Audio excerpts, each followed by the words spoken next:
எல்லோருக்கும் இனிய வணக்கம். இன்றைய பதிவில் தமிழ் எழுத்துக்கள் பற்றி பார்க்க போகின்றோம்.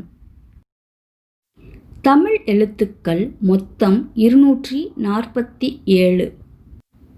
உயிரெழுத்துக்கள் 12, மெய்யெழுத்துக்கள் 18, உயிர்மெய் எழுத்துக்கள் 216, ஆயுத எழுத்து 1.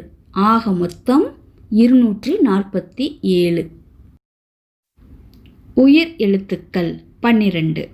இதில் குறில் எழுத்துக்கள், நெடில் எழுத்துக்கள் 2 வகையாக பிரிக்கலாம்.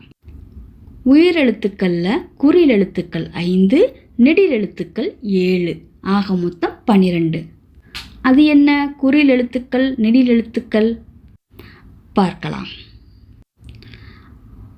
குறில் எழுத்துக்கள் 5: அ, இ, உ, ஏ, ஓ. நெடில் எழுத்துக்கள் 7. குறுகிய ஓசையை உடைய சொற்கள் குறில் எழுத்துக்களில் இருக்கும். நீண்ட ஒலியை எழுப்பும் சொற்கள் நெடில் எழுத்துக்களில் இருக்கும். அ குறில் எழுத்து, ஆ நெடில் எழுத்து, இ குறில் எழுத்து, ஈ நெடில் எழுத்து. இது போல எல்லா எழுத்துக்களையும் உச்சரிக்கலாம். உ குறில் எழுத்து, ஊ நெடில் எழுத்து, ஏ குறில் எழுத்து, ஏ நெடில் எழுத்து. ஐ என்பதும் ஔ என்பதும் நெடில் எழுத்தில் வரும்.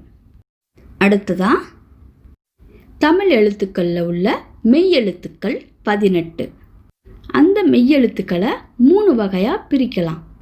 கசட தபர வல்லினம், ஞஞன நமன மெல்லினம், எரள வழல இடையினம்.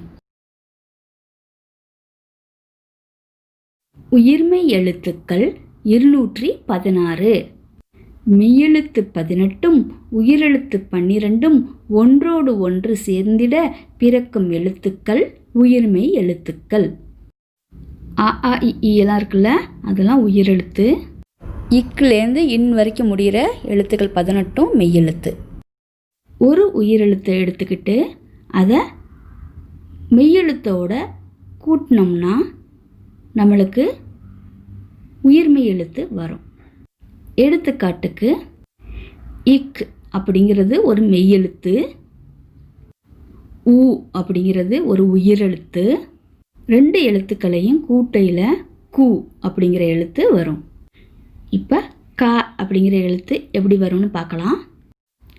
இக் என்கிற மெய்யெழுத்தையும் அ என்கிற உயிரெழுத்தையும் கூட்டையில் நம்மளுக்கு க என்கிற உயிர்மெய் எழுத்து பிறக்கும். இதுபோல் ஒவ்வொரு எழுத்தையும் கூட்டும் பொழுது பிறக்கும் எழுத்து தான் உயிர்மெய் எழுத்து. அக் அப்படிங்கிறது அக்கண்ணான்னு சொல்லுவோம்ல, அந்த எழுத்து தான், அதுதான் ஆயுத எழுத்து. அது தமிழ் எழுத்துக்களில் ஒன்றே தான் இருக்குது. இந்த பதிவு உங்களுக்கு பிடித்திருந்தால் லைக் பண்ணுங்கள், ஷேர் பண்ணுங்கள். சப்ஸ்கிரைப் பண்ணாதவங்க சப்ஸ்கிரைப் பண்ணிக்கோங்க. பக்கத்தில் உள்ள பெல் ஐக்கானையும் மறக்காமல் கிளிக் பண்ணிக்கோங்க. நன்றி, வணக்கம்.